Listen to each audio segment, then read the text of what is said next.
Welcome to Outlander Media Network. I'm Kirby Lee Bailey. We're at Full Moon Tattoo and Horror Festival in Nashville, Tennessee, and I'm with Kendall Cage and Michael Novo, drummer for the band. drummer for the band, getting ready for a show tomorrow at the Vinyl Lounge. That's right. Guys, I saw y'all once at the Cobra. That's why I didn't mind having you on the show because I was pretty impressed with you guys. Y'all got like a kind of like goth style slash rock style slash grunge style. Yeah. Is that music describe? Does that describe it right? Maybe. There's a lot of influences there, but Kendall's the main songwriter, so I'll let him.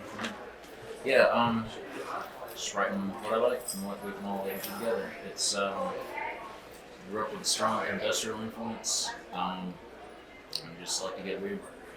There's nothing wrong with being weird. Industrial music, like what was that the band I saw not too long ago? Gary Newman, we interviewed at that show. Gary Newman.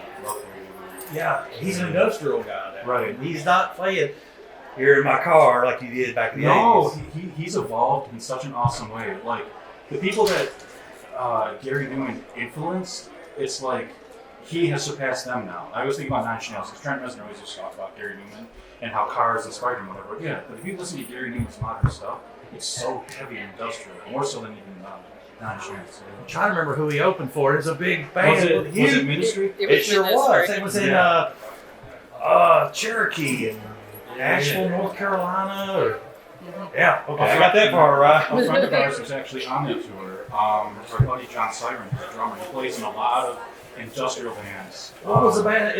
They played in between, before Gary. Front 242? Yes. Or Frontline Assembly. Frontline Assembly. Frontline Assembly. John Siren was playing drums. Yeah. So, yeah. He's a good buddy. So are y'all just pretty much playing around Nashville, or are y'all gonna get ready to tour? Or? We'd love to tour. We kind of, during COVID, we came down to Nashville. So the rest of the people are still up in Buffalo. We're just kind of bouncing between the two. Just doing like 1 or 2 off shows. So y'all from New York? Yeah, from upstate New York. Yeah. Upstate New York? Originally. My cameraman. She's from upstate New York. She's from Albany. There's suspicious of people from upstate New York. She mainly moved here because she couldn't afford to live up there anymore. Do y'all ever miss New York?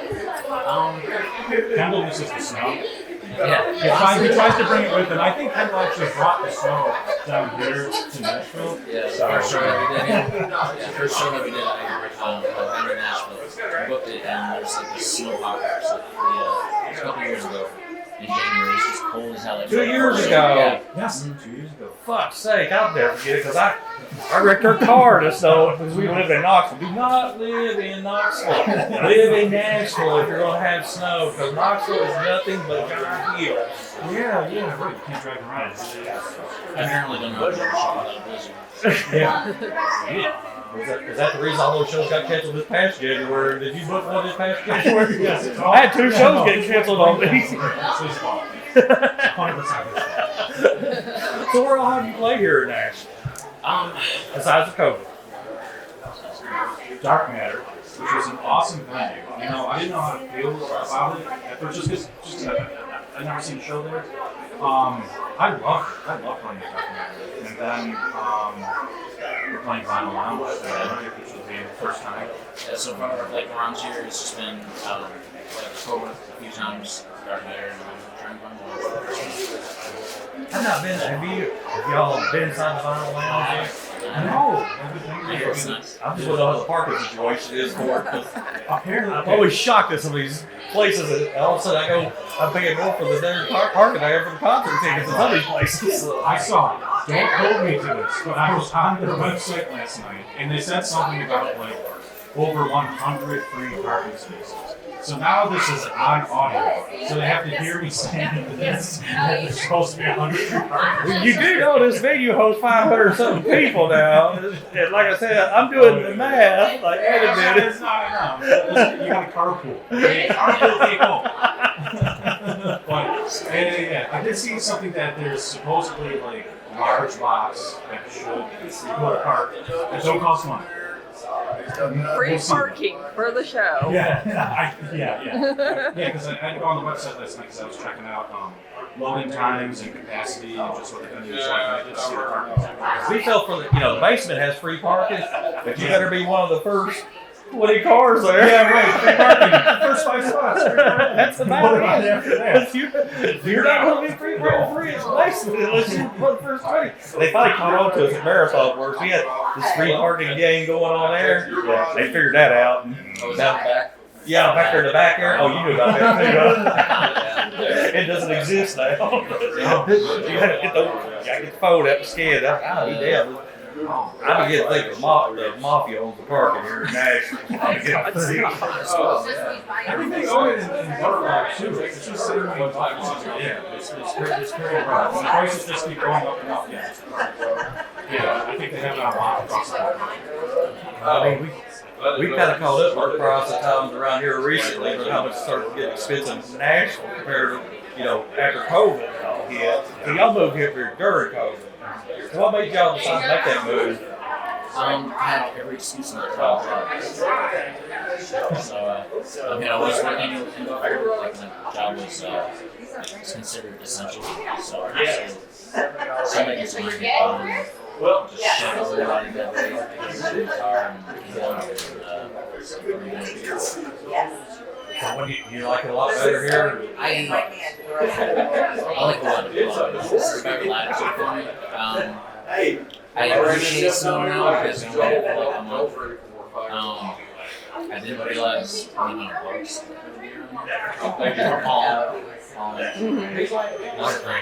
We're getting attacked by lots of ants at our house, so I get it right now. It didn't get real cold this past winter, so it didn't kill everything off like it normally does. So we already get a fresh start with the bugs already this year. Because it was one of the things compared to New York to Tennessee is New York, once it gets cold for the winter, it stays cold.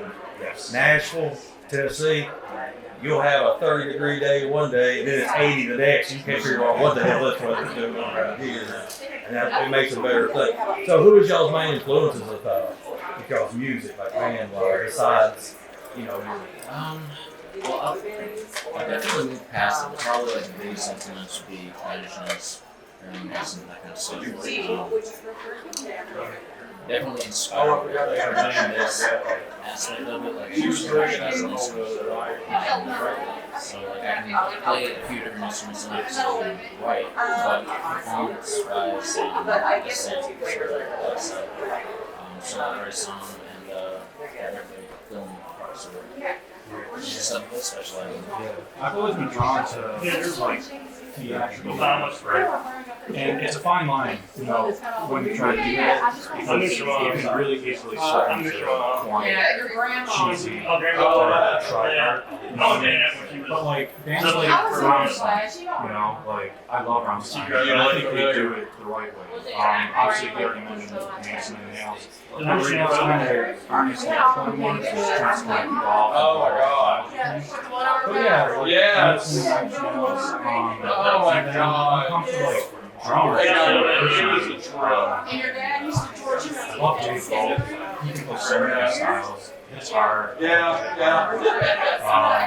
of the guys that I worked with Trent over the years, like John Dillon, great drummer. Always does really cool makeup and all that stuff. But yeah, I don't know.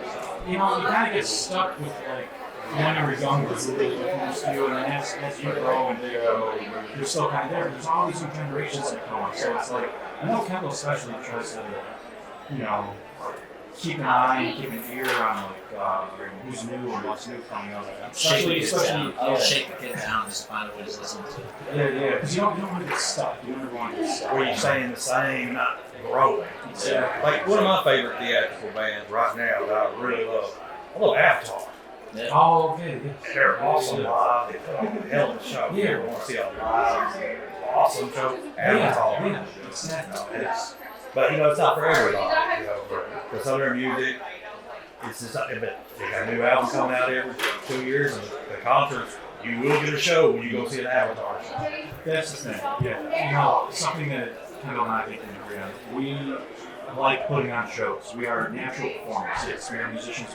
We are also natural performers. So like, we also want to put on a show and entertain everyone in the crowd. Not just sonically, not just liking the music, but also like seeing the performance. So I know you guys saw us play. If that came true or not, but we do try to put on a show. Y'all had a little harder time on that show because the stage was. Y'all were like, Jeb, you were about off the stage. That's Kendall's favorite. Yeah. What's your favorite when your shows come on? Drum kits on stage. He loves it when there's 3 or 4 drum kits on stage. I mean, it looked crowded. It looked crowded up there. I'm like, I was ready, and I wasn't in like a bad mood about it or anything. I was totally prepared to set up on the floor because we haven't had to do that in the past. Sometimes we play venue, especially if you're playing with like a touring act or whatever, and everything's up on stage, and it's like I'm following you. yeah, put the drums on the floor, and I was like, if I have to, I have to. It's fine. Nice enough in the showman, like he can pull it off, like he's still fucking spot. I'm not doing my job. just stand in front of him. You can't move off that drum too much. You can't stand and play the drums at the same time. Sometimes it's kind of hard because you got to have that pedal. Hey, You got to have the pedal. You can't stand on. it's kind of like a hunch movement, but you can do it. You know? It's a lot harder for me because I'm a tall drummer. Most drummers are kind of short and not tall. I don't know why the fuck I kick the drums, but yeah, no, it can be done. You just have to contort things. So. Well, y'all been to lots of concerts. Is there a concert that sticks out that you saw? Kind of like, I want to be a band. I want to go up. I want to perform. Not to repeat myself, but like I saw Rammstein at Madison Square Garden when they hadn't played in the U.S. and then they came back, and they were just going to do a one-off original because they had left the American market for a while. So I saw them at Madison Square Garden, and Comedy Cards opened for them, and Wes Goldman was playing guitar for Comedy Cards at the time. It was awesome. And then Rammstein hit the stage, and I was like, yeah. I was like, that's. I'm going to put everything I possibly can into doing this. Or just die.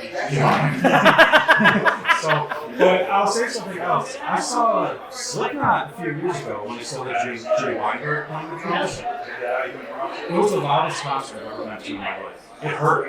But I was fine with it. I didn't care that it hurt. But when they hit their first chords, like, the whole audience was like, you got like pushed back. Like, how fucking loud it was. And I was like, oh, this is awesome. I'm like, that would be awesome. So, yeah, alright, go to Kendall. What do you like, dude? Oh, I don't think there's any particular concert that was,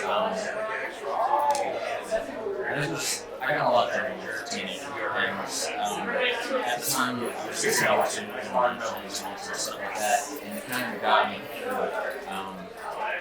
There was one moment in high school before all the turmoil and stuff where I was performing just in like school recital and I was killing it. And this one chick that I had a crush on noticed me.